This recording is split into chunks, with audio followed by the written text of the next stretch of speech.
नमस्कार, टेस्ट आणि बेस्टमध्ये तुम्हा सर्वांचं स्वागत आहे। तर आज आपण झटपट होणारे आपल्या लाडक्या गणपती बाप्पाचे बेसनचे मोदक कसे करायचे ते बघणार। अगदी साधी सोपी पद्धत आहे। चला तर मग आजच्या या रेसिपीला सुरुवात करूया। तर या ठिकाणी मी इथं 1 कप बेसन घेतलेले, म्हणजे जवळपास 240 ग्रॅम जे आहे ते बेसन आहे। ज्या कपाने बेसन घेतले त्या कपाच्या निम्मी साखर घ्यायचे, म्हणजे 120 ग्रॅम साखर आहे। 240 ग्रॅम बेसनसाठी 120 ग्रॅम साखर, आणि जेवढी साखर आहे त्याच्या निम्म मी इथं तूप घेतलेलं आहे, म्हणजे 60 ग्रॅम तूप, 1 चमचा विलायची पावडर आणि थोडंसं पाणी घ्यायचं आहे।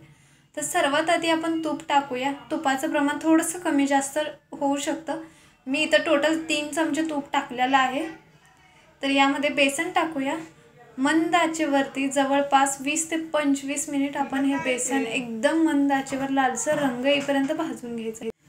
तर या ठिकाणी आपलं बेसन जे आहे ते मंद आचेवर भाजून घेणं खूप इम्पॉर्टंट आहे, कारण ज्यावेळेस तुम्ही मोदक खाचाल त्यावेळेस ते बेसन जे आहे ते चिकट राहू शकतं किंवा लागू शकतं, त्यामुळे व्यवस्थित असं बेसन भाजून घ्यायचं आहे। तर मी अजून 1 चमचा ॲड केलेला आहे। तर टोटल किती चमचे आपल्याला तूप लागलेलं आहे मी ते शेवटला सांगेन तुम्हाला। तर बघू शकता आपल्या बेसनला जे आहे ते कलर सुटत आहे, थोडासा हलकासा गोल्डन ब्राउन कलर झालेला आहे। जवळपास मला इथं 10 ते 15 मिनिटं लागलेले आहेत। तर अजून 5 मिनिटं आपण हे बेसन भाजून घेऊया। तर चेक करूया एकदा बेसन भाजले कधी। तर बघू शकता थोडंसं तूप सुटलेलं आहे। तर या स्टेजला मी इथं बेसनचा गॅस जो आहे तो बंद करते, आणि हे सारण जे आहे ते आता आपण काढून घेऊया। तर या ठिकाणी मला टोटल 5 चमचे तूप लागलेलं आहे, आणि 20 ते 25 मिनिट हे सारण भाजण्यासाठी लागलेले आहेत। तर आता पाक बनवण्यासाठी मी कढई ठेवली आहे। ज्या कढईमध्ये आपण बेसन भाजलेलं आहे त्याच कढईमध्ये मी इथे साखर टाकली आहे। तर यामध्ये थोडंसं पाणी टाकूया। तर 1 वाटी साखर आहे, म्हणजे 120 ml साखर आहे, त्याच्यासाठी 60 ml मी इथं पाण्याचा वापर केलेला आहे। मंद आचेवरती आपल्याला 1 तारी पाक करायचा आहे।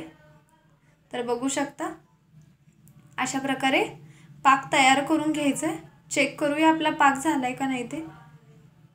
तर अजून एखादा मिनिटभर आपण हा पाक शिजवून घेऊया। तो मधून तुटतोय, म्हणजे एखादा मिनिटभर आपण हा पाक शिजवूया।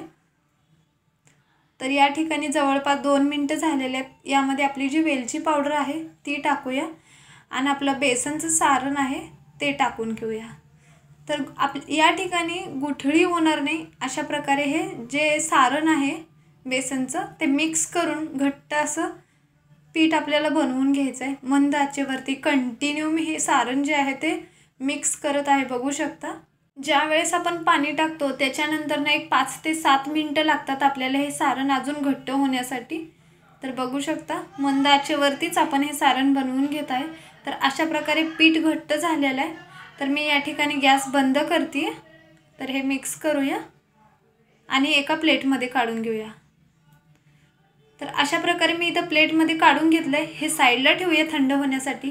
तोपर्यंत यामध्ये स्टफिंग बनवण्यासाठी किंवा सारण बनवण्यासाठी थोडीशी टूटी फुटी घेतली। 3 चमचे मी इथं गूळ घेतला आहे खिसून। 3 चमचे वाळलं खोबरं होतं माझ्याकडे, ते मिक्सरला एकदम पावडर करून घेतली, आणि थोडेसे पिस्ता घेतलेला आहे। तर सर्वात आधी टूटी फुटी टाकूया। तुम्हाला हवा असेल तर ड्रायफ्रूट्स आणि खजूरचा पण वापर करू शकता। यामध्ये गूळ टाकूया, त्याच्यानंतरनं खोबरं टाकूया, आणि सर्व मिक्स करूया। तुमच्या आवडीप्रमाणे तुम्ही ड्रायफ्रूट्स कोणतेही वापरू शकता। तर अशा प्रकारे मिक्स करून घेतलं आहे। यामध्ये 1 चमचा तूप टाकूया, जेणेकरून सारण जे आहे ना ते थोडंसं ओलसर होईल। तर अशा प्रकारे सारण मिक्स करून घेतलेलं आहे, बघू शकता।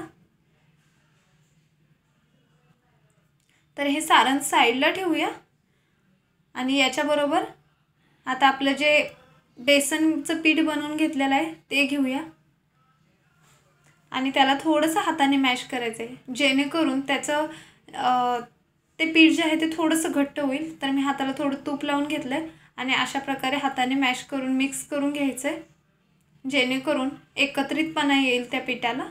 तर बघू शकता तर या ठिकाणी आपलं पीठ जे आहे ते मळून झालेलं आहे। त्याच्यानंतरनं मी इथं मोल्ड घेतलेला आहे, मोदक मोल्ड आहे। त्याला थोडंसं इथं तूप लावून घेतलेलं आहे आणि त्याच्यामध्ये सर्वात आधी आपण इथं पिस्ताचे काप टाकणार, जेणेकरून आपल्या जे मोदकचा वरचा टोक असतो ना तो पिस्त्यामुळं खूप छान दिसतो. त्याच्यामुळे थोडंसं पिस्ता टाकलेलं आहे. त्याच्यानंतर ना आपलं जे बेसनचं पीठ आहे ते टाकूया आणि हे बेसन जे आहे पूर्णपणे टोकापर्यंत जायला पाहिजे. अशा प्रकारे आपल्याला हे दाबून घ्यायचं आहे आणि कडेने पूर्ण एकसारखापणा येऊ द्यायचं आहे, म्हणजे पूर्ण मोल्डरला लावून घ्यायचं आहे. थोडंसं तुपाचा हात लावूया जेणेकरून हे चिकटणार नाही आहे. तर बघू शकता आतपर्यंत आपलं सारण भरलं गेलेलं आहे बेसनचं. त्याच्यानंतर ना आपलं जे स्टफिंग आहे ते टाकूया. थोडंसं टाकते मी इथं, साधारणतः 1 चमचाभर तरी. त्याच्यानंतर ना आपलं बेसनचं आहे ते सारण भरूया.